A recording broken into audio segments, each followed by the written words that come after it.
Hey everybody, thanks for tuning in today. You're in luck. This is a really, really special episode to me. It's not about video marketing. It's not about building a business. It's about making waves in your actual life. And I met someone that did just that. Her name is Laura Carney. Now Laura is, yes, she's a writer. She's been published in major magazines, copywriter and runner. But Laura's dad passed away suddenly in an accident by a teenage driver that was texting. 13 years later, Laura found her dad's bucket list. And she made the decision right then and there to complete everything that her dad hadn't scratched off of that bucket list. And to me, as someone that had daddy issues in his life, this is a story about the conversation, about redemption, hope, connection, and I just think it's amazing. So I really, really hope you enjoy this conversation. Make sure you support our sponsors, Britches Great Outdoors. You get 10% off your order there. Everything's in the bio. And also Jesse Itzler's 30 Days of Excellence from the BYLR program. That's amazing as well. But let's just get right into it. I hope this story, this conversation impacts you as much as it did me. All right, so let's get started.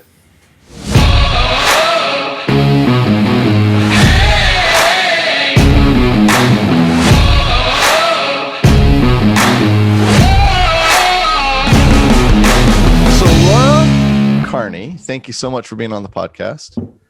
Thanks for having me. And I'm gonna be 100% open with you. I've been having some internal conflict, major internal conflict with you being on the podcast because I am so excited to hear your story, but I know I really want to know your origins and how all this happened. And I have immediate gratification issues. So I've been having this internal conflict of how to structure this interview because I want to get to what we're going to talk about, but I'm really fascinated about the beginnings too. So it's a good internal conflict. So let's start from the beginning because I'm going to tease it a little bit. You grew up in Delaware. Is that what I understand? Okay. Yeah, Wilmington. Okay. How did you did you grow up there? When did you move to New Jersey? Like, where was your formidable child years? I grew up there and I got a degree, University of Delaware in journalism. And I got a job, or not really a job, I should say. I only made like $10 a day. I got an internship at a magazine in New York when I was 25 and moved to New York then. And, since that time, that was almost 20 years ago. It's been a typical journalist career. I've moved around quite a bit. As we were talking about before, I lived in Baltimore briefly, and then I somehow ended up back in New Jersey, which I was thrilled with because it meant I could go work in New York again. So you were a writer. Mm-hmm. Tell me about that. I've read some of your resume, and it sounds like really cool, fascinating work with some great companies. Thanks. I write when I'm fortunate enough to. I haven't ever really felt like I could fully say my career as being a writer because, it's a little bit of an unpredictable career. And at one point I started realizing I was getting more jobs as a copy editor, which for your listeners, what that means is the person who does all the spelling and, grammar and punctuation and, the stuff most people don't have much fun with, but I like it. I think it's like a puzzle.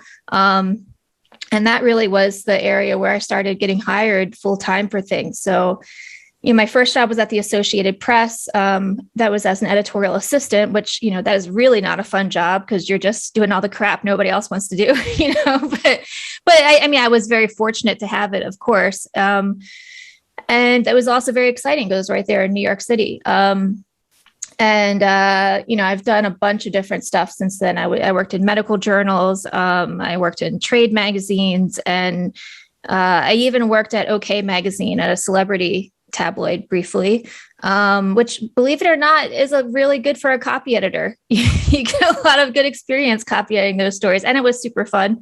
And really, what I like to refer to as my dream job was when I finally got a job at Good Housekeeping, as a copy editor on staff, which was, a national women's magazine and in the Hearst building, which is super exciting because it's like a glass tower, essentially. And I worked there for about 7 years before I switched to freelance. Wow. What was that jump like from steady gig to freelance? Well, it happened after I found the list, actually. And I should say the first year of doing my dad's list was sometimes a little overwhelming because here I was, needing to take vacation days to jump out of an airplane and go meet Jimmy Carter.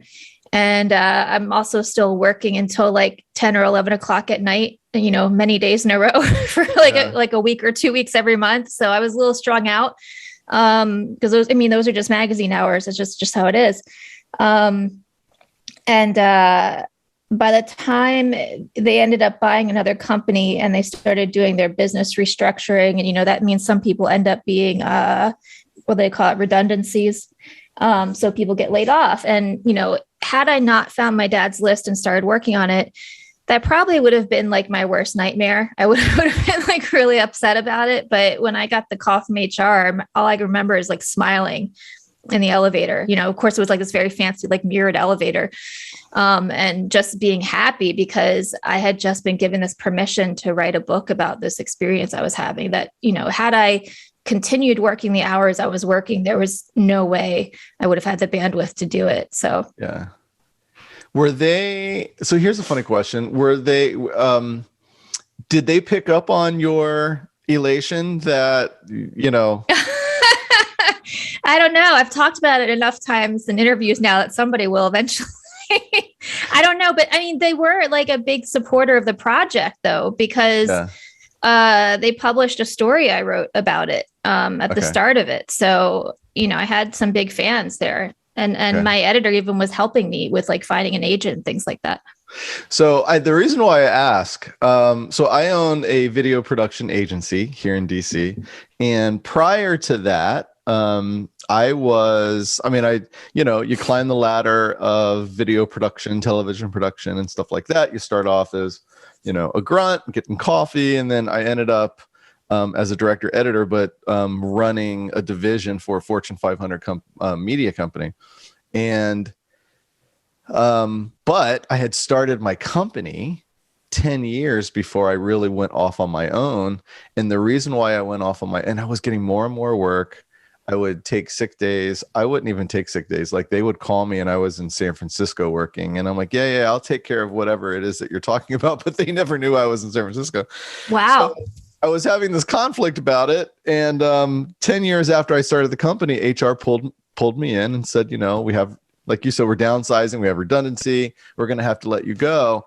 And my reaction was in such a manner where they pulled me aside after the meeting and asked me if I needed to talk to a counselor because they thought that I was happy in some weird way about it. They thought it was shock. And that's like, so funny. Yeah. Like, so you're going to give me a severance and I get to do what I've always wanted to do. And like, this was the springboard into like, just going, fine, I'm going all in on my company.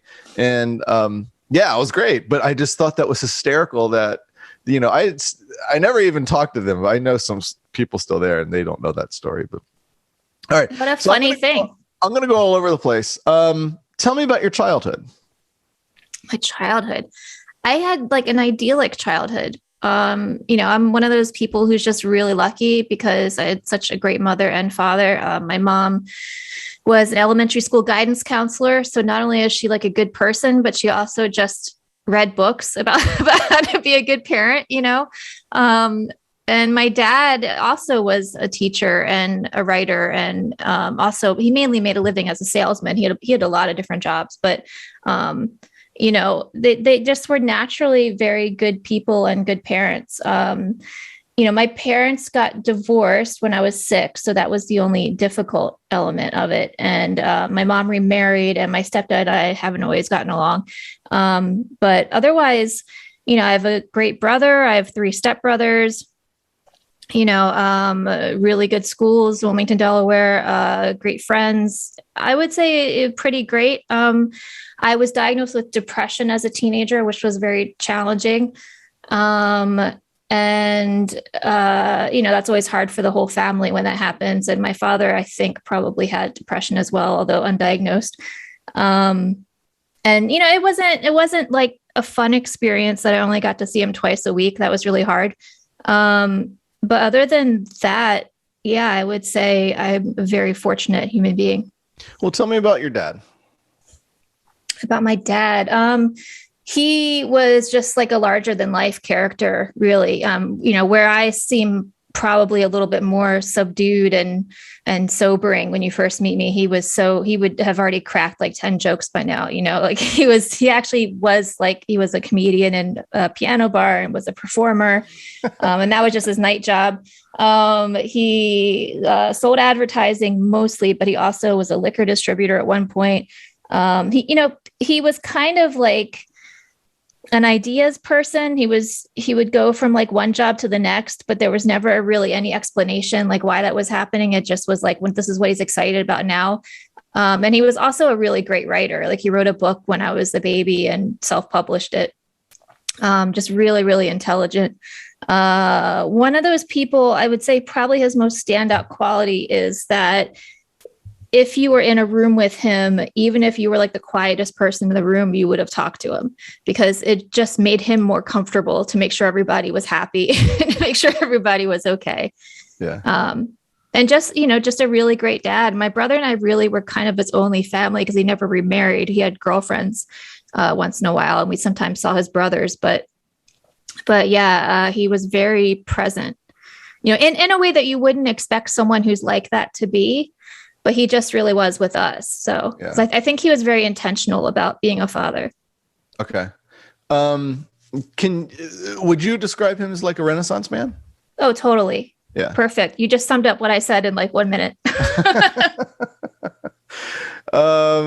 So what can you like go into a little bit about your personal relationship with him? Like, what did you look up to him for? And like, what was your relationship like? He was just my hero. I would say that was the case until I was a teenager. And, most teenagers, when they get a little bit angsty, you start kind of questioning their heroes a little bit. And that was around the time when I was sort of realizing like, oh, okay, like my mom's mostly going to pay for my education, not my dad. Well, why is that happening? And, learning certain things, like he didn't always pay child support. I got a little bit angry at that stage, just feeling like, almost like afraid to be more like him when I was older, like understanding like this is the fun guy and my mom is the practical person, and it's much safer to be the practical person. So I would say at that stage in my life, I started rejecting that, or at least being suspicious of that relationship to a certain degree, but it was strong enough that didn't really stick. And well, if you don't mind me asking, how did you derive that, and like, how did you get to that conclusion? Oh, she told me because okay. I would ask him what he was contributing to my college education when I was in high school. Okay. And he hadn't planned on contributing to it. He just assumed I was going to get a scholarship and maybe he'd give me $100 here and there. Yeah. Which I guess is like, at the time thought maybe that's what his father did, but my mom has told me since that's not what happened. So, for whatever reason, he just hadn't planned to do that. Was she bitter about that too? Or was it just a matter of fact? I don't know. I don't think so, because she was so good at not conveying that to us. I mean, I know a lot of divorced mothers are not good at that, and she was, but I have to guess that she was to some degree. But I mean, I would be. Publicly with you, she allowed you and nurtured you to still keep him on that pedestal. Oh, totally. Yeah. Mind. Yeah. Yeah. And our entire childhood, we didn't know why they got divorced. We were very protected in that way, just because she just wanted to be sure that we had a healthy experience. Sure. And what did you most admire about your dad? Like looking back at it. It's funny because some of those qualities that as a teenager I was starting to reject are the things I admire most now. Just the fact that he was never afraid to try anything. The fact that, and I was thinking about that last night because people will ask me sometimes about like, am I going to publish a book about my experiences with the list and, like the final outcomes of it, so to speak. And I just think about, the real lesson for me with doing my dad's bucket list is the fact that I've been brave enough to try it because that's really who he was.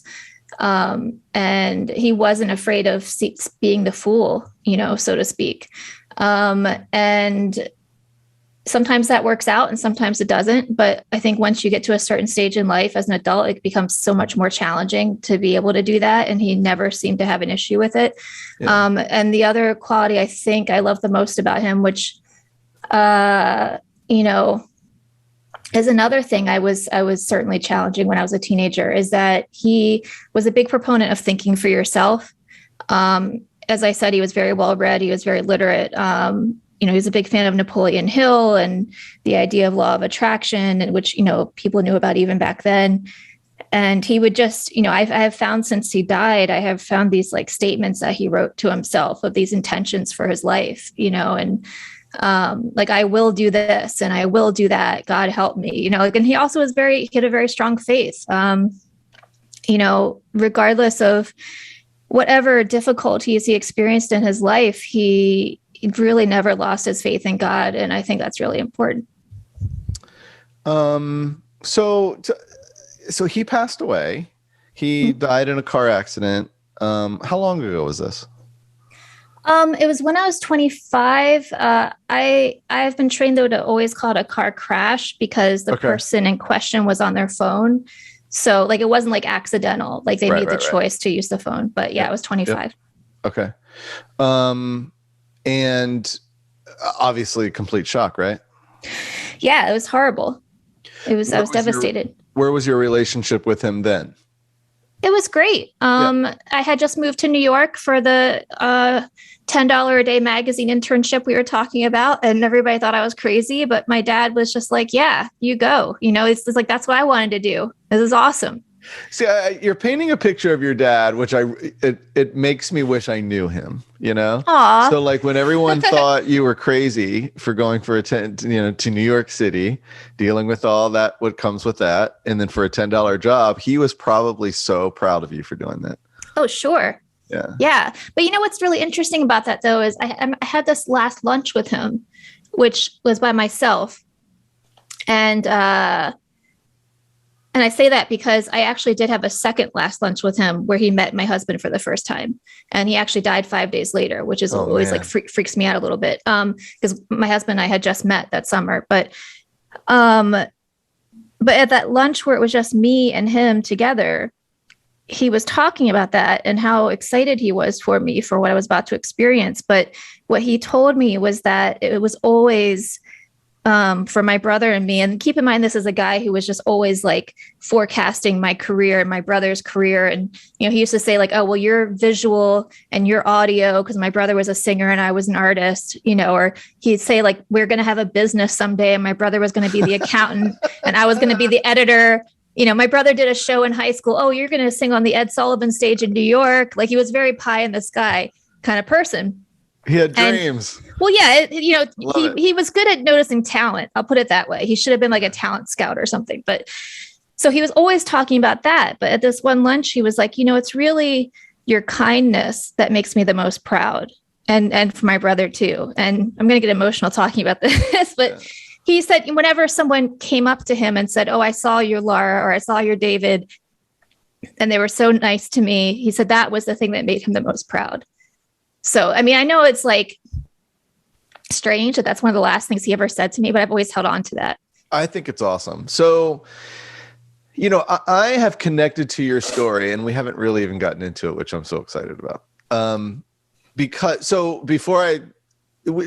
Is it fair to say that you loved your dad? Obviously he was your hero, but there was an element certainly in your teenage years of complexity to that relationship. Oh, absolutely. He was an extremely complex person. But I mean, I've been told I'm a little complex myself, so I'll forgive him. So I have become so attached to your story because not that I don't want to say you had daddy issues, but I had daddy issues, and it has like the same kind of deal. Like my dad was a certain way, and there were things about him that I absolutely spent my entire life not wanting to be like. Really? Can you tell me some?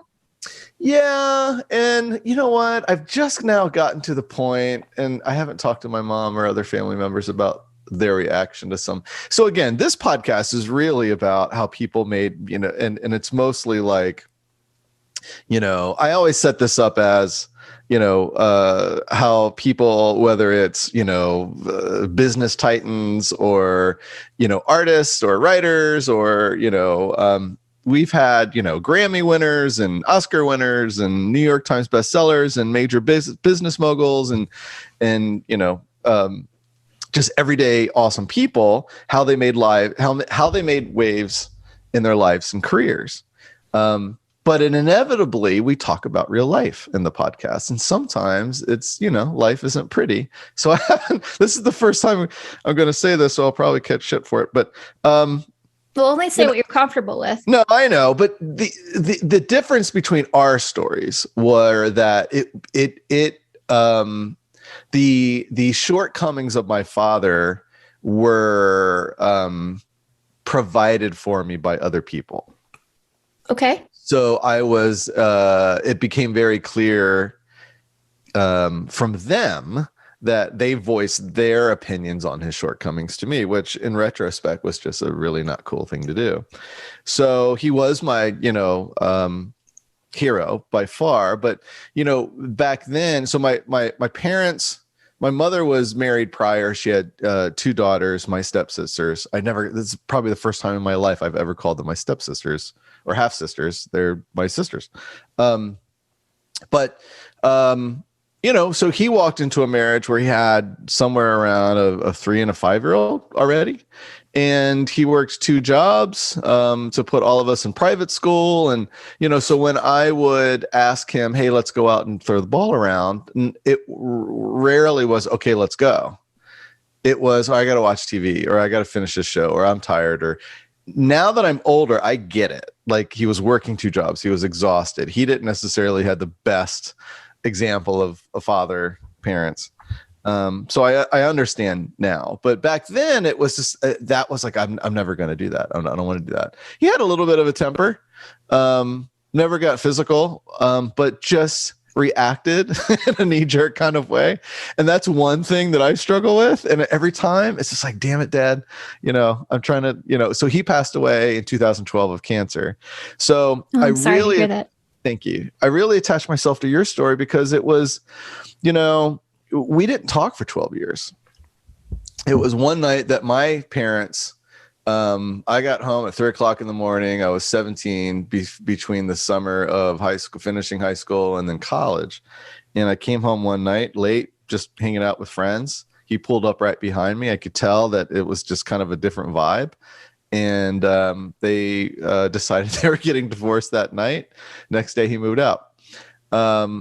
And we didn't talk for 12 years after that. And I was angry and just, hurt. And the conversations that we had talked about, it was like dealing with an entirely different human being.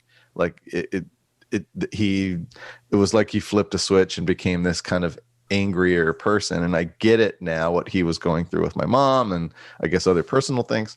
But, we reconvened and patched up our relationship, 2004. At my brother, 2002, 2004, my brother's wedding. And then we had 10 great years prior to his passing. But more importantly, he got to meet both of my kids. And we had many conversations. And one of them, I remember we're sitting at the table. My daughter was 2 or 3, and he was just involved. He was present. And it was really the first time I've ever seen him that way. And I asked him just point blank, are you kind of exercising the demons from your, how you were a father with me, with her? Wow. That was brave. This is your way of making up for that time, almost to me, but really to yourself as well. And he broke down and he's like, yeah. And I said, well, you're a great grandfather. And it really, I feel like that you're being a great dad to me now by just even doing that. So, Aww. since his passing, and we'll get into the list, but I have longed for finding something like that, and like we still have, like, it's funny. My brother just brought over a couple months ago my dad's laptop. He was an I don't know what his technical installer. He worked for AT&T for 50 years. So he was on the disaster recovery team. So anytime there was a hurricane, he'd go down there and rebuild the system. He rebuilt the Pentagon. He rebuilt World Trade Center, that kind of stuff. Wow. The fires in California. So he brought over some of the gear, and I don't know what any of this is, but it's my dad's. And the funny thing is, I have it hidden on a shelf because I didn't want my kids to see it. But he was a smoker of Pall Malls. That's what ended up doing him in. He had lung cancer. Red pack, no filter, Pall Malls. And my dad just had a smell. And, years later, I know that the cigarettes contributed to that smell. But after he passed away, I would look at my daughter, and she was 3, 5, 6, as she got older. I'm like, do you smell your granddad? And she's like, I do. Or I would be walking down the street and I would smell him, and she'd look at me and go, do you smell granddad? So it became this thing. And I know it has a lot to do with those red pack Pall Malls. So I was at a Walgreens once, and they don't sell those anymore. And I saw a pack on the shelf. And everything I have of his is golf clubs or certain mementos that smell over the years has worn off of those items. So I bought the red pack of Pall Malls, and I just keep it in my car. And anytime I want to get really close to them, I just grab the pack and smell them and things like that. So it's, So I'm so freaked out right now. So, no. Keep going. I'll tell you why. Keep going. Well, so the coolest thing about my dad was that a couple things. One, I feel bad for him. This is the first time I'm telling this story publicly. So my brother has 3 daughters. But his wife was pregnant with the third, and somewhere in the process, I can't remember. And we had 3 miscarriages prior to my daughter. And then she was pregnant with my son. He fell down a couple times. We end up in the hospital. One of my sisters, my brother, myself were there. And then that's when the doctors told us in the emergency room that he had cancer. They had found the lung cancer, and he had, I don't know, X amount of time left. And with my brother standing there, who is expecting his third girl, he looks at the doctor and says, yeah, I can't die of cancer, with a straight face, just like saying the sky's blue. And the doctor said, well, why is that, Mr. Prather? And he goes, well, I got to stay around here long enough to meet my grandson. Aww. And I looked at my brother first. I was so emotionally touched by that. But then I looked at my brother going, he didn't even mention anything about the kid that he's got coming. But yeah. And we had a very complicated relationship, even towards the end. Even though it was great, we worked through a lot of stuff. But I think the most touching thing was he fell down 3 times within a span of a month. They gave him a year. He fought for 16 months. At 15 months, they called us all in. We're in the hospital because he fell down again. And they told him he had 30 days left. And they kept pushing him to sign the release to not be resuscitated. And he said he would always say no. And he would look at me, and there was a pattern of that. They were like pushing him to do it. And he's like, no, I don't want to be resuscitated. And he kept looking back at me. And this went on for like 3 or 4 times. So finally I kicked everybody out. There were 3 doctors in there, my brother and one of my sisters. I kicked everybody out, and I sat next to him. And I said, what's going on? And he's like, yeah, nothing. And I'm like, are you okay with the news? And he's like, yeah, I'm good. I said, so why don't you want to be resuscitated? I said, I don't care what you do, but like, why? I said, I have an idea. And he goes, what? And I said, well, you kept looking at me. So do you think we need some like last minute bedside moment Like, is that why you're holding on? Like, that's why you don't want to be resuscitated, because you think we still need to talk about stuff? And he looked at me and just started crying and goes, yeah. And I said, well, we've gotten past all that, but what do you need to say? And he's like, he said I don't got to repeat it here because I'll just start bawling, but he said everything he needed to say. And it was awesome. And then he had a stroke the next week, and I didn't talk to him until the last day he died. We couldn't have that engagement, but that's why I'm so emotionally connected to your story, because I get it. Like, I get wanting to like really dive into who your dad was, and just that kind of yearning to really kind of understand who he is. And then also knowing that my dad had dreams, and one of those dreams was to be a really kick-ass dad. And I know he didn't feel like he did that. So that's why I put every single effort that I have to be the best dad I can be, almost to honor him and to like carry that baton for him and say, I got you. I'll continue your legacy, even though you don't feel like you started it, but I'll complete it. So that's why I'm so connected to your story, and excited to have you on. And I know that was a long way to get there, but so let's talk about this. Your dad unfortunately passes away. You find a bucket list of your dad's when he was 29. He wrote it when he was 29. He wrote it when he was 29, right after I was born. Okay. And if I understand correctly, you didn't find that until 13 years after his passing? Yes. Okay. Can you walk me through that moment when you found it? Like, what was going on, and what box did you find it in? Whatever you can. Yeah, I'm happy to. But first, I can't let you off that easy. We have to talk about what you just said. Oh, no. Because that was beautiful. I'll make it short. But that was so beautiful. And I feel really touched that you shared that with me. And I'm sad that you lost your father that way, but I'm also happy that you got to have those last moments with him and you got to have that conversation. And the reason I was telling you I was a little freaked out is because you have no idea how many times in the past week I've talked to people about smells after someone is gone. Yeah. Like this is just how connected we all are without realizing it, and like you and I didn't even totally know we were going to talk today, and yet here you are talking about smells. And because I was reading this book over a week ago about how, a spirit can just think about a smell and send it to you, essentially. So like anytime you smell that, that's your dad. Yeah. That's a way that they communicate.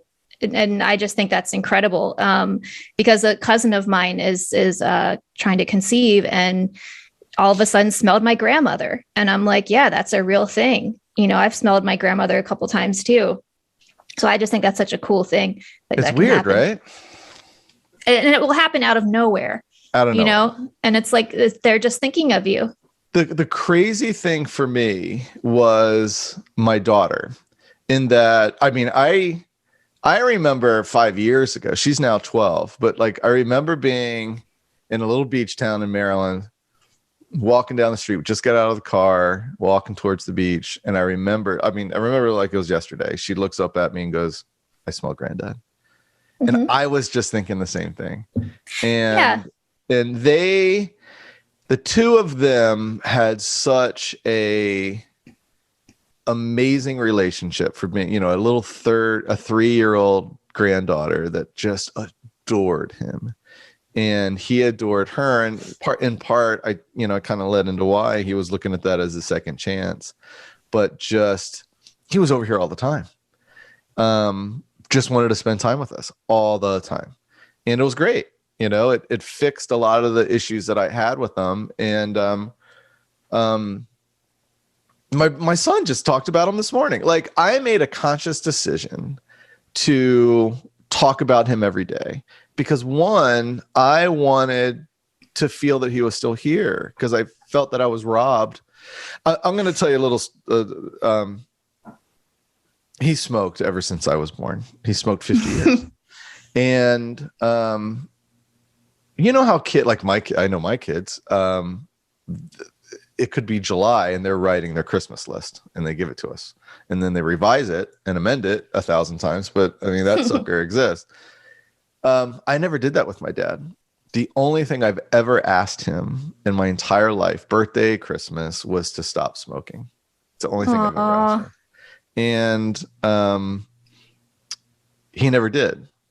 So the cigarette thing is just such a I hate him, you know.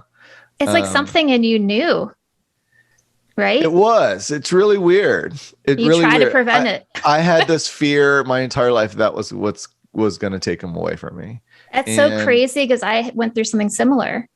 Which like was I remember just praying as a little girl, please don't let anything bad happen to my father, because he didn't live with us. Yeah. And I didn't know what his schedule was. I didn't know where he was. So, that could have been a car crash. It could have been any number of things. Yeah. His birthday was 2 days ago. It's been a crazy happy week birthday to this conversation.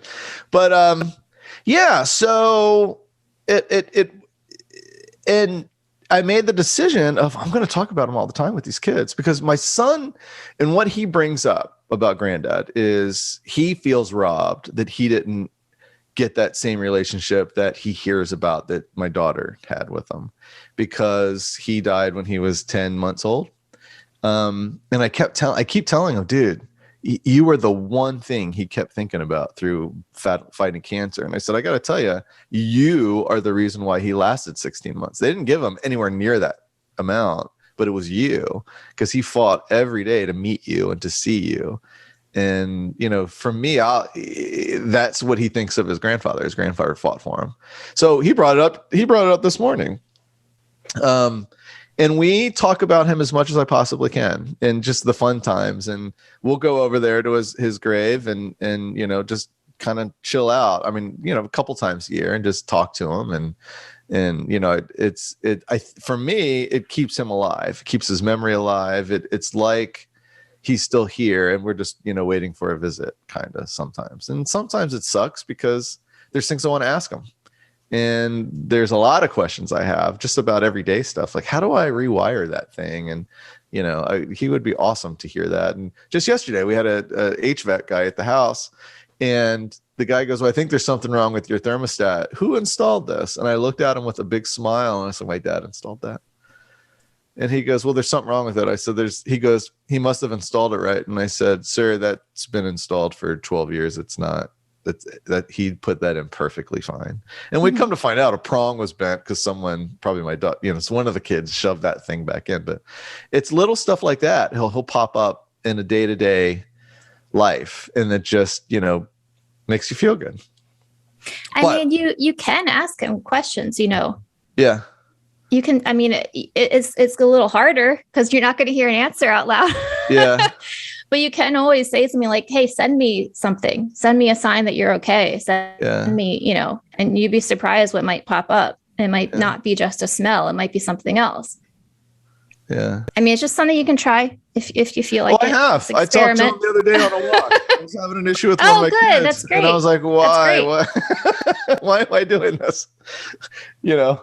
That's awesome. I'm so happy you're doing that. I was not angry with him, but I questioned him the other day on a walk. I just had to get out of the house. I'm like, why do I react the way you did? I was just internally angry about something. And I'm like, why can't I let it go? Like, I watched you so many years, just kind of bottle it up. I don't want to do that. And we kind of had a conversation about it. But anyway, so walk me through that moment where you found that list. Sure.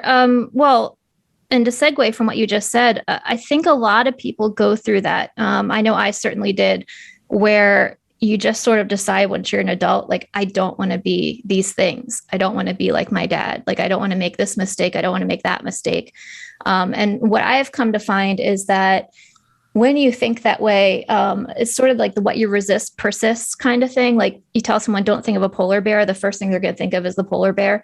And you find yourself just living that out just so you can, have that lesson and understand them a little bit better, and maybe even forgive them. So for me to find my dad's list, which occurred about, I would say, 6 months after I got married. And, going into that wedding, I should add, I was filled with dread. And, my husband and I actually dated for a really long time. I was going to stop you right there, because I was doing the math in my head. Your dad met your to-be husband 5 days before he died, and then you found that list 13 years after he died. Yep. That's a long Well, we were New Yorkers and writers and creative folk, and it wasn't a real pressing need to get married. Sure. And I honestly really did dread that moment when I walked down the aisle and my dad wasn't going to be there. Oh, That's what I mean when I say it was filled with dread. And that reminds me of my wife. Oh yeah. So her father passed. I never met him. Her father passed away of cancer, and I knew that was something that was really kind of tugging on her. Yeah. In the morning of our wedding, I gave her a necklace with a locket on it with his picture in it with her, and I said, "He's got you today," and she wore it walking down the aisle. That's beautiful. Yeah. Yeah, it was really hard. It was a really hard thing for me. And even when my husband proposed, the way he did it was so incredible because we had purchased this star for our Christmas tree that looked exactly like the star my dad used to let me put on when I was a little girl. And I saw it in Macy's and I insisted, like, we have to buy this. And we finally moved in together after like 5 years of dating, and I just had to have this star. And I guess it was about 5 years later, he put the ring underneath of where the star is supposed to go on the tree. And, Wow. Normally I would be such a control freak that I would like have to be supervising tree decorating. But on that particular year, I wasn't doing that because I was like putting together a gift for my brother or something.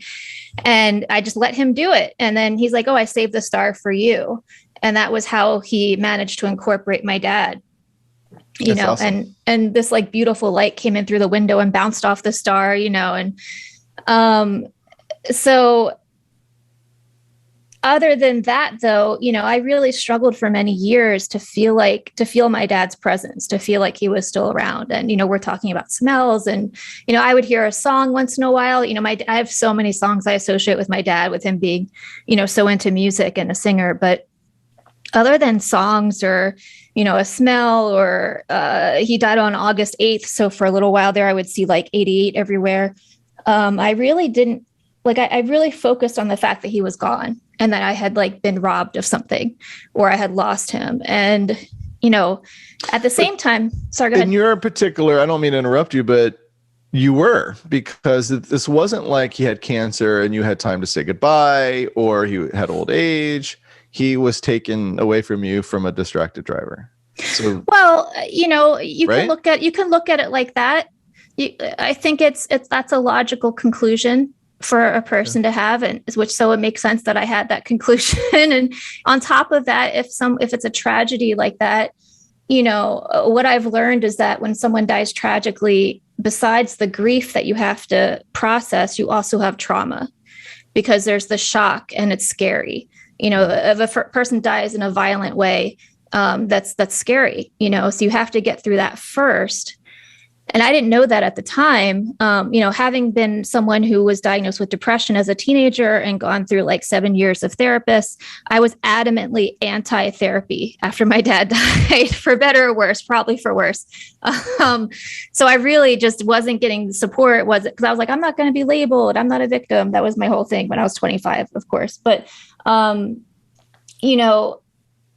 really did look at it like the way you just described. And I think oftentimes when it is traumatic, the way a person dies, people really shy away from talking about it.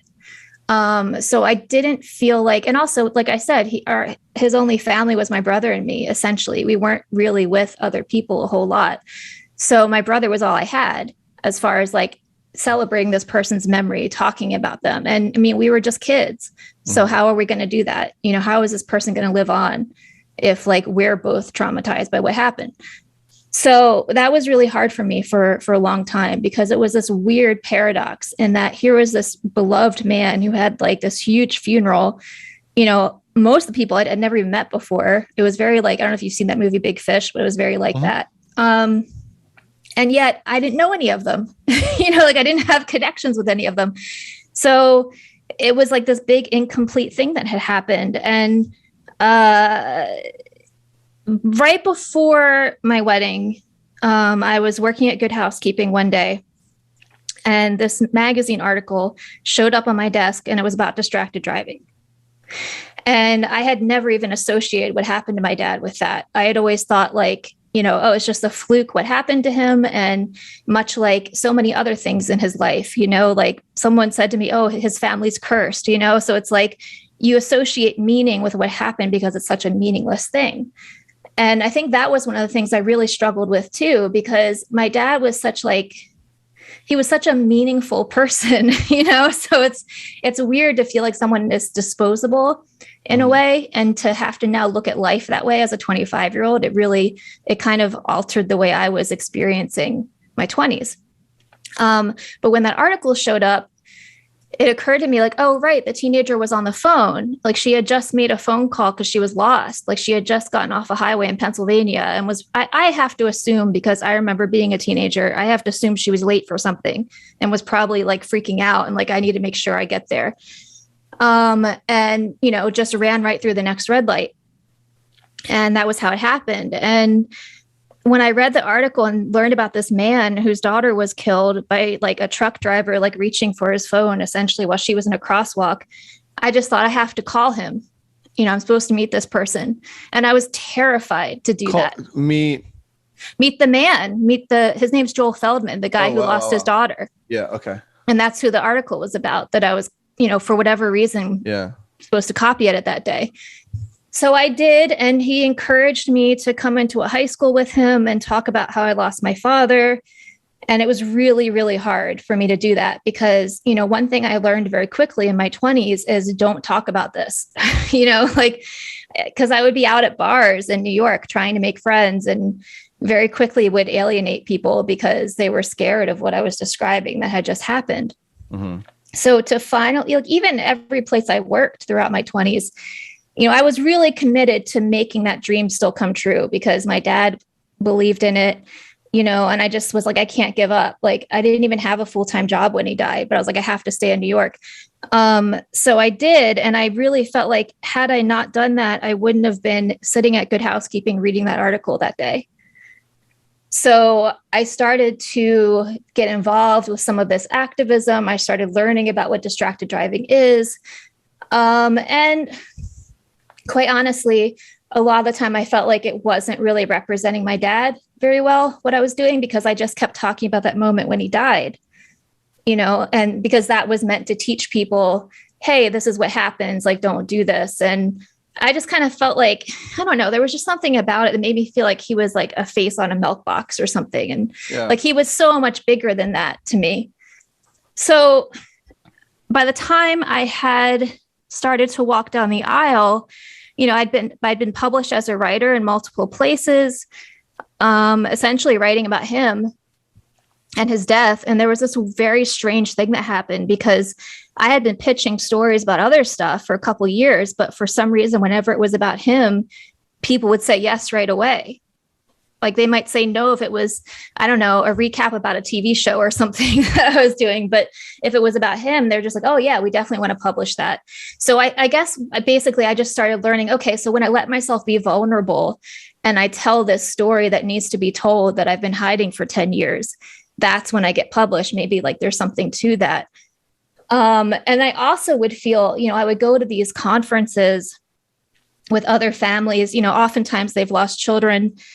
And I would be sitting there and thinking like, I'm the only journalist in this room, like they're teaching us how to tell our story. And I'm also teaching them how to tell their story. Like I had a whole month where I was helping people tell their story on my blog and editing it for them. And I thought there's some reason that I was trained in doing this.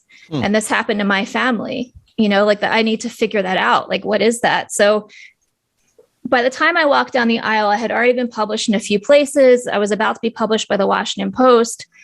I really didn't feel like a victim anymore, which was important because I just felt like, well, at least I'm educating people. At least I'm finally talking about this. So I might be preventing another bride from going through that, even though I have to. And then 6 months after the wedding, we visit my brother in Salem, Massachusetts, where he had just gotten a new house. And I should say I was feeling quite envious of the fact that he had just gotten a new house because, that was this like symbol of like, I'm an adult now, and he was also about to get married. And I felt like I wasn't quite living up to that because I knew my mom wanted that for me and we were still in an apartment. And he found this little bag that had belonged to my dad that he'd had for 13 years. He'd never looked in it. And inside was the list. And we opened it up and we just started reading it. And he's like, yeah, I found this. I thought you might want to look at it. And I really think his fiance had a lot to do with that because she's one of those people who's very good at like kind of leaving the past behind and living in the present. And she was encouraging him to do that. But as we were reading it, it was so weird because it was like, here's these 60 items. 5 of them he had checked off. So now we know he's had this his whole life. So he only did 5. I have the list in front of me. He only did 5. One of them he marked as a failure. I saw that. Yeah. It was pay back my dad $1,000. Right. And that explains a lot, right? Because it tells you, if he didn't have the $1,000 plus interest to give to his dad before he died, and he wasn't just like holding out on us, right. Like he just didn't have it. Yeah. So that helped me to forgive that when I read that. And I was thinking about it last night because people ask me a lot, how did you make that decision in that moment that you need to finish this? Like, what does that feel like, making a gut decision like that? And I mean, first of all, I will say that what happened was my husband, it was like we had this weird moment of telepathy where he says out loud, this is your book. You need to finish this. And I was like, I know, like, I need to finish this. And I could see my dad's face, like in my mind's eye, just smiling and nodding. And that freaked me out because that had never happened before, like very vivid. Which is so how he was just always smiling. But I was thinking about it last night and I realized it was when I finally saw item 12 on the list, which if you're looking at it right now, maybe you want to read out loud what that says. It's give my children the most love, the best education, and best example I can give. Right. So originally on the handwritten list, it just said, give my children the best education and best example I can give. And then right above it, he wrote the most love, which makes me think like that was an addendum, right? So at some point he probably felt like, oh, I'm not doing a great job with this item. So I'm going to, at the very least, try to give them the most love, which is, of course, the kind of thing he would do. Yeah. And I was thinking last night about how, of course, when I saw that, and of course, my being sad that he didn't believe that he had accomplished that because he hadn't checked it off. Of course, that was what made me need to do this because I wanted him to know that he had done that. Just similar to your conversation you had with your father before he died. I didn't have that opportunity to let him know that.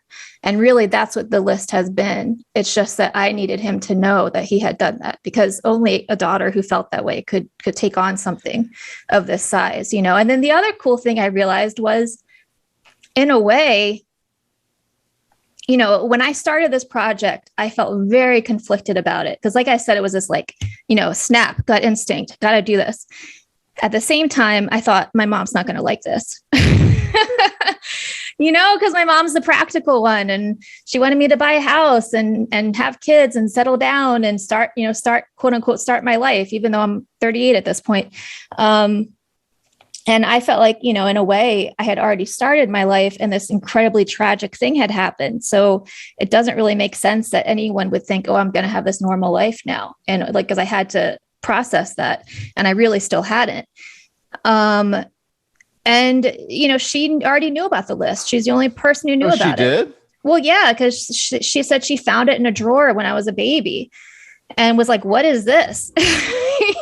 Like you just became a father. You're going to correspond with the Pope. Okay. And she said they laughed about some of the items, like have my own tennis court, I mean, she was somewhat involved in it, but she said at the time I had to explain that some of these things weren't possible. And she was the practical one. Well, yeah, there's merits to being like that, but sure. But when I had just gotten married and I had this idea in my head, like there's certain things you do after you get married, like you just become this responsible adult all of a sudden. I was feeling somewhat like pressured. Like I was feeling some resentment about that because I just felt like, well, am I just a wife now? Am I just a mom now? Like, not that either of those things are just something. Those are wonderful jobs to have in life. But I also wanted to be a writer. I also wanted to have this full expression of who I am as a person. And I felt extremely conflicted about it and was even feeling somewhat depressed about it because, you know, do I not get to have my identity anymore? Like, that's really what I was going through. So when the list showed up and I knew like, oh, okay, I don't know if my mom's going to go for this. It could be like very expensive to do this. That's the first thing she's going to ask me about, you know, because she raised me to be very good with money. I was a little bit of a rebellious act. It was a little bit of me being like, okay, you know what?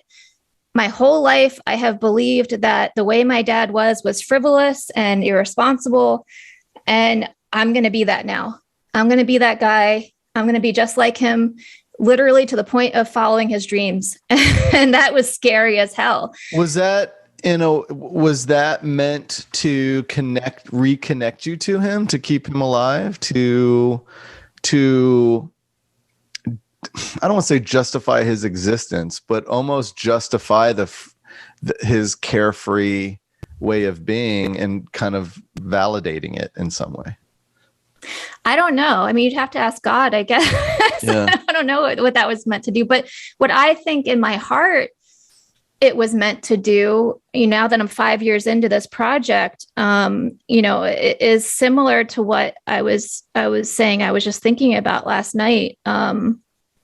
You know, I had this fear when I started this, like, I'm going to be selfish now. People are going to think of me as selfish. You know, this is going to take time. It's going to take money. It's going to take energy.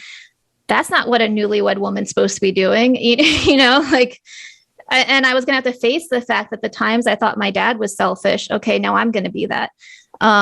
So I really did fear that. I feared I was going to alienate people. And at the end, people were really just kind of going to not like me too much. That is so interesting. Like, I'm really kind of taken aback by that because to me, I'm looking at it and maybe I'm more like your dad than I thought, but my dad and your dad seem similar. They're probably sharing a beer right now somewhere. Oh my gosh. I look at it as this is the coolest thing in the world. Because now you get to go on these journeys with your dad. Kinda. I mean, that's right. Well, you have to think about it like this. So while my brother and I loved being with our father, and you know, he would take us on hikes and you know everything, even if we were just going to the playground, it was an adventure with my dad. While we loved that, at the same time, when I became a teenager and started learning, oh, he's really not contributing the way I thought he was. Now I'm starting to resent all of his ideas and all of his creativity because I'm now associating being a creative person and a risk taker with someone who doesn't take care of your kids in that way. So that was my complex that I needed to deal with. And if you look at it as the fact that I'm also a daughter, I'm also a woman doing this. And it's somewhat more forgivable still today in our society for a father to be more like that, I think, than for a mother to be that way. Why did your brother have any thought to doing this? Well, he loved it that I wanted to do it. Okay. But he just didn't really feel a need to do it himself. He's helped me with some list items, but and I did struggle with that too at first, honestly. I thought, oh, this is great because he's getting married and I'm married and this is going to be our way of keeping our dad's memory alive and still staying connected. But I've come to understand that sometimes when you go on a journey, it's just your journey to take. And I needed to do this by myself. With my dad and really wasn't his to go on. And I think our relationship is actually a lot healthier because I've done this. Got it. Because, you know, sometimes what happens with divorce is the siblings rely on each other more. Sure. And I think it has helped me to actually just see him as a brother instead of like a brother and also sometimes substitute father figure, if you know what I mean. No, that makes complete sense. Yeah. Have you gotten, has this bucket list taught you or allowed you to learn? Was it a way to learn more about your dad? Absolutely. Like what was really in his. I'm a big fan of dreams and and just having hope. I mean, that's what I think dreams are, just having hope, you know? And what has his dreams taught you about him via this list? Well, what I was saying earlier is how I was so afraid I was going to end up being this like selfish person or this risk taker that people didn't trust or people couldn't rely on, which, so was not my personality. Excuse me. And if anything, I had like conditioned myself to be so not that way that I was becoming like a people pleaser. Really, like I was the person who, if you asked me to do it, I would say yes, but like secretly resent it, Okay. And people don't understand like that actually does come through when you're like that. And what I realized yesterday when I was thinking about this is, that one list item, give my children the best education, the most love, and the best example I can give, that is absolutely the most important one because it was what made me want to do this. And since doing this now for 5 years, I have become that way. I have become someone who, when I do something for somebody now, it's not because I'm a people pleasing or feel like I have to do it. I genuinely want to do it. Like I genuinely wanted to talk to you today. If I'm kind to someone, it's because it's out of the goodness of my heart. And, I think in a way, my doing this list and writing about it and writing a book about it, that's me giving other people the most love, the best education, and best example I can give. Because I eventually started feeling like the way I was doing the distracted driving stuff, like that wasn't really working for me. Mm-hmm. My telling people not to do something, sometimes I felt like it was making them want to do it even more, like almost like a guilty vice kind of thing. And my friend who's a teacher was like, the way you initiate change is by being an example. Yeah. And I thought, okay, well, so doing this list, what I'm essentially doing is I'm showing people how to live an intentional life. I'm gearing my life around these 54 list items that I have to accomplish within this set period of time. And that's a little weird for a 40-year-old to be doing, like it makes me kind of, it makes me less controlled by a lot of the things going on in our world right now. So it's like, when I started doing this, I have now an agenda where I have to keep a calendar and like every month check off this list item. And I'm very focused on this thing. So that means I'm now worrying a little bit less about, what's my job title at work? And, am I keeping up with the Joneses? And am I living up to these concepts of adulthood? Like I'm not really thinking about that anymore. Instead, I'm thinking about I'm on a mission. I have to learn how to sail. I have to learn how to golf. I'm doing these things that are purely fun. Would you mind if I interjected something? Sure. I'm not telling you how to feel. But okay. All the stuff that you just mentioned you were worried about isn't the stuff that you would worry about on your deathbed. Exactly. That's what I've learned. Isn't that a gift? This list here is kind of a map to a life well lived. I like to call it a roadmap. The way my dad was killed. Yeah. It really is. It's a guide. I'm looking at some of this. So, all right. Yeah, go ahead. Ask me about specific items. Happy to talk. All right. So okay. So I want to reach out to the listeners and viewers of this because are you willing to accept help to get these things accomplished? Are you kidding? I have 12 left. Okay. The only way I've been doing this is getting help. Have you done number 4? Which is that? Have 5 songs recorded. I'm working on it. You might see behind me right now, I have a keyboard that I purchased and I'm teaching myself my dad's top 5 songs that he used to sing. Okay. And my cousin has a recording studio. Okay. I would like to take it up a notch if you don't mind. Oh my God. Good friend of mine. Who was your dad's? Who did your dad love? What are these songs? What are the songs? Okay, so he used to sing Edelweiss from Sound of Music a lot. One of them is a Simon and Garfunkel song, Kathy's song. Okay. One of them is a more sentimental one, The Rainbow Connection from the Muppets. Yeah. Oh, what else? Oh, he used to have this movie he loved called Hear My Song. Okay. With Ned Beatty. One of them is from that. Who did he love, though? I mean, he loved Motown, and he also loved the crooners, Bing Crosby, Sinatra. How about, did he ever well, it doesn't matter. So, good friend of mine. It's been on the podcast, and I do work for them. Is Sunset Sound in Hollywood, California. So this was the recording studio for Disney. This is the first 6 Van Halen albums were recorded in these rooms. Prince recorded Purple Rain, the piano that he wrote it on sitting in there. What? The Beach Boys. This is. Oh, he loved the Beach Boys. And My Pet Sounds, I believe, was recorded at Sunset Sound. So I'm going to call Drew today and ask him if you can go out there, and then if he can produce these 5 songs in the most legendary studio in the world. Oh my God. That's incredible. Because I would love to play such a small part in this list. Are you kidding? What does that mean? Like, what do you mean? Like turn it into a CD or an album or something? Well, I mean, so I can't speak. I should have called him before this, but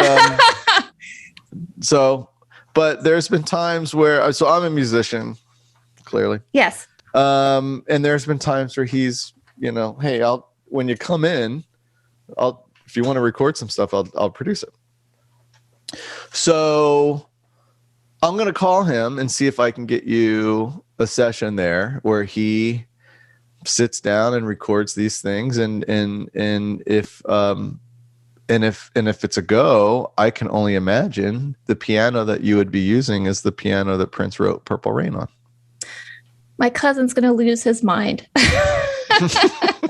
I hope he can come with me. He's a really great musician. And if we can work this out, I would love to film it for you. Okay. Did you see the list item about the 3 good family and friends movies? Let's do this. Where is it? That helps that one too. Where it's in that top 10, I think. Oh, make 3 good family or friends movies. My brother and I stumbled over that one a little bit. I think he means like a home movie, like a family movie. Where is that? Oh, there it is. Make 3 good. Yeah. So what is your take on that? What does that mean to you? I think he either meant home movies or like an actual film. And similar to when he wrote Have 5 Songs Recorded, I assume he meant he was writing them and someone else would be recording them, because he did write a couple songs. Let me ask you this. And okay, so I wanted to ask you this before. How anal are you with the definition of some of these things? Oh, everything's up to poetic license. Okay. So what if I came up to New Jersey, you get your brother down there, and we just spend a day filming you guys. And so if this is documented in your story, and we can talk about some of this stuff, and rather than, movies per se, it's filmed interviews a la 3 little vignette documentaries about your process or just your memories of your dad. And if he's got a brother that's still alive or someone like that, I would be happy to come up and film these 3 quote unquote movies for you. That's an idea. I mean, my brother doesn't really do the list. Like, he doesn't really do the list items. So it'd be more me, but I think I like your first idea about filming the recording session. Well, that's one. There you go. And I do already have one that I consider a good family movie. When we went to London, my husband filmed my brother imitating Luke Skywalker in one of the most recent Star Wars movies. So that counts too. Oh my gosh. All right, so I'll help you do whatever you need to. I think this is the awesomest thing in the world, and that's not even a word. Your copywriting. Is Sunset Sound on Sunset Boulevard? Oh, that's a good question. Where's my phone? Because that's where we always stay when we go out there. Let's look it up. Just talked to him yesterday. That's so generous. I can't believe you would offer that. I am so into this list of yours and everything about it. Where is this thing? Sunset Boulevard. Wow. Yeah. It was originally set up to basically be the recording studio for Disney projects. That's So I want to cool. say Fantasia. I could be wrong. I want to say the soundtrack and audio and stuff for Fantasia, that Mickey Mouse movie, Wow. Yeah. was done That's there. incredible. And then it turned into everything else. It went through like the crooner phase, and then it did I mean everything. The Beach Boys. Yeah. Led Yeah. I can think of the Rolling logo. Yeah. Stones. So everything. That's crazy. Yeah, I did a podcast last night? 2 nights ago with the author Greg Renoff. He did Van Halen Rising and the legendary producer Ted Templeman, his book. And he was interviewed there. I was actually supposed to go out and film that interview. Got rescheduled. Yeah, I should add that I noticed your appreciation for Van Halen on your Instagram, and that was one of the big things that made me want to talk to you, actually. Just because. Oh, I think that's how we actually connected on Instagram, right? No, I think it was through your Build Your Life Resume or 30 days. Okay, that's right. 30 days of excellence. But Tell me. So I was saying how, people tend to get signs from their lost loved ones through smells or through songs or numbers and stuff. So just to bring that full circle, when I started doing the list, like I said, at the moment I decided to do it, I saw my dad's face in my head. But then all of a sudden, like, stuff started coming through, like, really easily, like, really, like, there was no question whatsoever that this was him communicating with me. And I the best way I can think of to explain it is that I suddenly became very open to it. And I think it's because essentially now I'm doing a project with him, that I know lots of people would give their left foot to be able to do a project like that with their lost loved one. So I have valid reasons to want his help, and to ask for advice. So one of the things that started happening very quickly was these very weird synchronicities with the movie Back to the Future. And, even to the point where, I went to like a meeting with people who lost someone because of distracted driving. And one of the people at the meeting was actually in a car crash himself, which had blinded him. And while and he was a musician, he's a great guitar player, before the crash. And while we were sitting there talking, he said, yeah, people call me the Asian Van Halen. And after it was over, I'm talking to him in his kitchen because he was hosting it at his house. His name's Gabe Hurley. He's really incredible. And I was telling him, I'd love to write something about my experience doing this list because I had just gotten started doing it. And he's like, well, if you put something creative out into the world, it might not be accepted right away. Don't worry about that. My sister's an artist and she gets rejected a lot. And I tell her not to worry about it. In fact, Back to the Future was rejected 40 times. And I was like, oh, that's like, you were talking about Van Halen earlier. So that's interesting that you should bring that up. And he said, well, it's the first movie that I watched after I lost my sight. Like when I woke up in the hospital and everything was dark, I could hear Back to the Future on the TV. Yeah. So and I enjoyed it just as much, even not looking at it. So it became his favorite movie. And that was so bizarre to me that he was talking about this because it was like one of my favorite movies with my dad. Like we watched like all 3 of them. And like over the next month or so, like Back to the Future was just showing up everywhere. Like you turn on the TV, it's that scene where he has Van Halen playing and he's like waking up George, I would walk into Dunkin' Donuts and Mr. Sandman starts playing. I would go down to the subway station. Power of Love is playing. I'm in a restaurant with my brother. All of a sudden, Papa Loves Mambo is playing. That's weird. Like that's a very obscure song from that movie. You don't hear that everywhere. Yeah, it was to a point where it's like, okay, this can't be ignored. Driving along, we see a DeLorean pulling up next to us. Earlier that year, Michael J. Fox had come to my building to give an interview. I had made direct eye contact with him. It was like stuff like that just does not happen every day. And eventually I was like, okay, I got to rewatch this film. Like, what is going on here? Like, why does this keep showing up in my life? And it occurred to me like so much of what I was doing was like that movie. Because so Marty goes back in time, meets his father, finds out his father was a writer, which he never knew because his dad didn't talk about it, and essentially encourages him by saying, you can do anything you set your mind to. And I really felt like that's what my dad wanted me to know. And that's really what this was about, that I didn't have to be limited or filled with self-doubt just because I thought he had failed at certain things in his life. And instead, I could just believe in myself because of how much he believed in me. Because, I mean, one thing he got really right was being a good dad. Yeah. And I mean, that comes through in his kids. So yeah, I just really felt like that was his way of letting me know, I mean, that one scene in particular with the Van Halen, it's like an alien coming from another planet saying, like, if you don't do this, I'm going to melt your brain or whatever.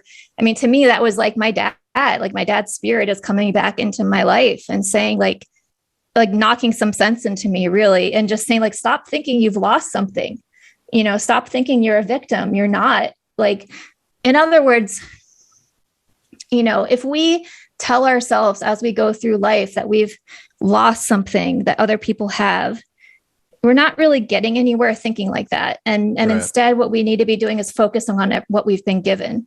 And my dad just gave me so much that was so priceless that you could not attach any monetary value to. And his legacy is that by doing this list, I'm able to give that same energy to other people.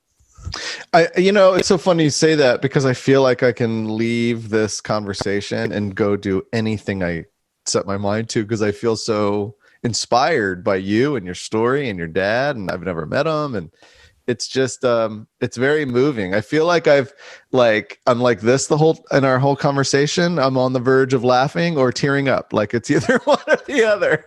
Then you're having an interaction with Nick Carney, because that's what he did to people.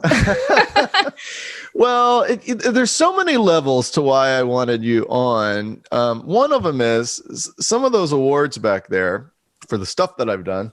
I got a call from the local government. I don't know when that was, a handful of years ago, to come in talk about a project. And I went in and I said, what's up? And they said, well, we have this pedestrian safety initiative that we are really pushing. We need to get behind, because we're losing a lot of people getting hit by cars, walking, and distracted driving.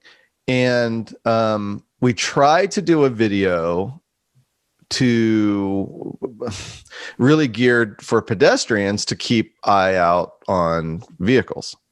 And that didn't work out for whatever reason. The production and the story wasn't right, and it wasn't effective. They said, but we want to do a video that's geared to remind drivers to look out for pedestrians and not drive distracted. And we want you to do it. We heard about you. We think you're the right person for this thing. And I said, all right, but there's a couple things that I need to have happen before I consider taking this project on. And they said, well, what are they? I said, well, I need complete creative control. And that's rather unheard of, to go to a government agency to say, I need to do this and not you. And they said, well, what do you have in mind? And I said, well, and I don't know why or where this came from, but I just looked at them matter of factly, and I said, well, I need to interview people that lost loved ones. So that's what this video needs to be about. Yeah, we'll show hands-on stuff, but I need to interview family members that lost them, loved ones. And they said, all right, well, we think you can do that. And they said, anything else? I said, yeah, I need to interview the people that killed them. And they said, whoa, we can't do that. And I said, all right. So I literally stood up and walked out the door. And they're like, no, come back. And they said, why do you want to do that? And I said, because, look at who we're talking about. These videos are geared for like new drivers, 15, 16, 17-year-olds. They are desensitized to, quite honestly, kill people. The video games that they play, killing someone doesn't mean anything anymore. We see it in the news all the time. Chicago, there's, 20 deaths a weekend. No one cares. Like, it just happens. It's something that just happens. I said, so I need to scare the shit out of them, and I need to interview that. And they said, okay. And they didn't ask me one time to change anything. I got 0 notes, and it ended up winning a handful of international awards.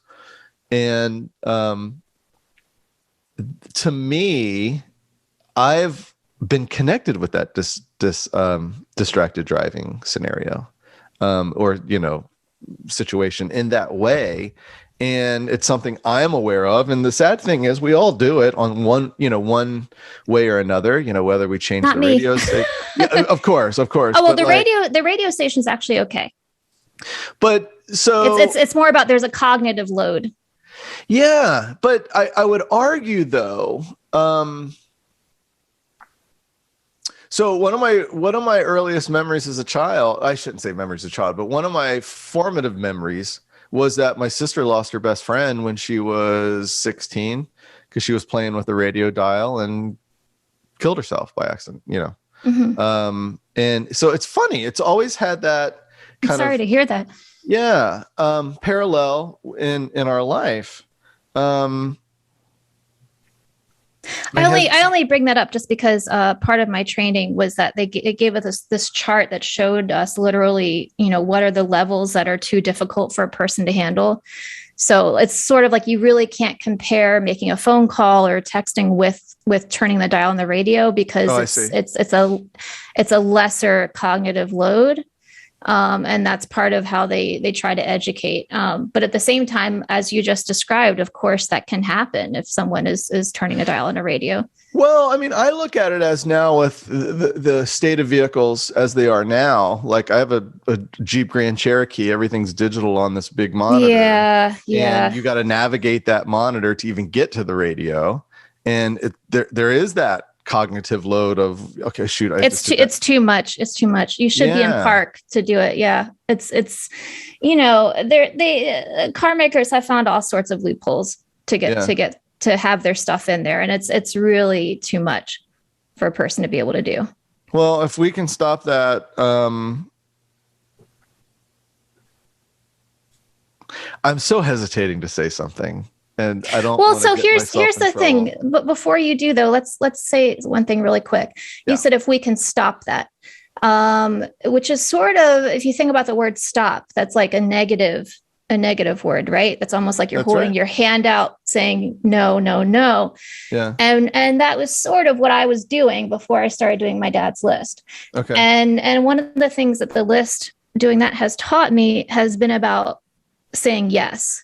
It's been about saying go to life, because I think that actually accomplishes so much more than being punitive about behavior. Of course, you need to rehabilitate someone who has committed a crime or who has killed somebody. That needs to happen. At the same time, I think that a person tends to be more motivated and inspired by seeing a good example of what to do, which is absolutely who my father was. So my sense is that, instead of being like, oh, we need to be safe and we need to not do this and we need to not do that, what if I'm encouraging young people to be respectful, to be aware, to be intentional, to live an adventure, to value their own life so much because they have important things they're doing and they're having so much freaking fun doing it, that they don't want to risk that. You know what I mean? It's like, I really want to motivate this like positive reinforcement with it. Yeah. No, that makes complete sense. Does it? Okay. I don't know if I explained it well. No, I mean, listen, anytime you tell anyone what to do, they don't want to do it. Like you said, don't look at the polar bear. Like, where's the polar bear? I get that. It's an interesting way to look at it. I mean, you could look back at Nancy Reagan's "Say No to Drugs." Did that work? Yeah, that did not work so well. Yeah, just because it's almost like, well, why do I want to say no to it? I don't know. But so, is there anything else that maybe someone listening to this, watching this, is there anything else that they could be listening to this, going, oh, what's left? And what can I help with? Like, gosh, I'm working on the wine list item. Maybe that one. Seller? Yeah, there's 2 wine list items. My dad was a liquor distributor, and knew a lot about wine, and I don't drink, so that will be an interesting challenge with it. But I can always just like taste them and spit it out. But I need to teach a class about wine, and I need to own a cellar of fine wines. So those are 2 I'm sort of working on. We need to get Gary Vaynerchuk on that one. That would be awesome. I would love that. He's a busy guy. Yeah, but your story supersedes busyness. I love him. I was just watching stuff he was saying last night. Yeah. All right. Well, let's think about that. Let's think about how to get Gary involved. And I have a couple other ones, still a handful of. I'm hoping to be done by December 31st. That's my goal. Of everything? Yeah. Of the list? Yeah. Really? Yeah. I mean, it's not set in stone because I'm the one who creates these, but. So let me ask you this. Are you going to be sad when it's finished? I'm going to be happy. I'm going to be celebrating. But will there be a level, and I don't mean to bring this down, but will there be a level where you're like that can, like, the ongoing connection of literally doing things is not there anymore? No, I have created so much by doing this. I mean, one of them was plant an apple tree. I have 4 apple trees sitting out there right now on my patio, and it's kind of a race to the finish of which one's going to survive, right? But oh my gosh. I mean, that's going to be in honor of my dad when I plant that in the ground. And yeah. I'm writing a book about it. And I've written my own bucket list, and I've already started doing items on it. And I'm going to start a charitable fund in my dad's name. So there's a legacy that just keeps going for the rest of my life. Can I ask you a favor? Sure. Before you entertain selling the filming rights to this, the story rights, will you call me? Yeah. Okay. I mean, I've been looking at this on a silver screen ever since I found out about this. It would make an amazing movie. Yeah. Well, we can talk about that. We can talk. All right. How can people find you? I'm My Father's List everywhere. On Instagram, myfatherslist.com is where I do some behind the scenes stuff. And also on Facebook and Twitter. And then again, for those that are listening and want to get involved with you and help you complete the list, which ones do we still need to do? We have the 5 songs. Hopefully I can help you out with that. The movies. Yep. The wine. Yep. The book. He wanted to have 3, write and publish a few novels, I believe it says. Okay. Mine's a nonfiction book, but I feel like that's close enough. And the Pope, I'm working on my letter to him. Have you been to a Super Bowl? I did do that already. Yes. Okay. Right before the pandemic. I have to go to Vienna and Dresden and Berlin, and I just booked my hotels yesterday. What else is left? The charitable fund. I'm driving a Corvette. I found a Corvette. I have everything pretty much mapped out for the rest of the year. Do you have your own tennis court? I do. Right when the pandemic started and we couldn't go outside, my husband bought me a ping pong table. And my number 1 seed I have to be in the tennis tournament is him, because he's really awesome at ping pong. It's table tennis. It is. I like it. Indeed. I like it. I'm thinking about this big monstrosity in your backyard. No. Of a tennis court. Nope. Yeah.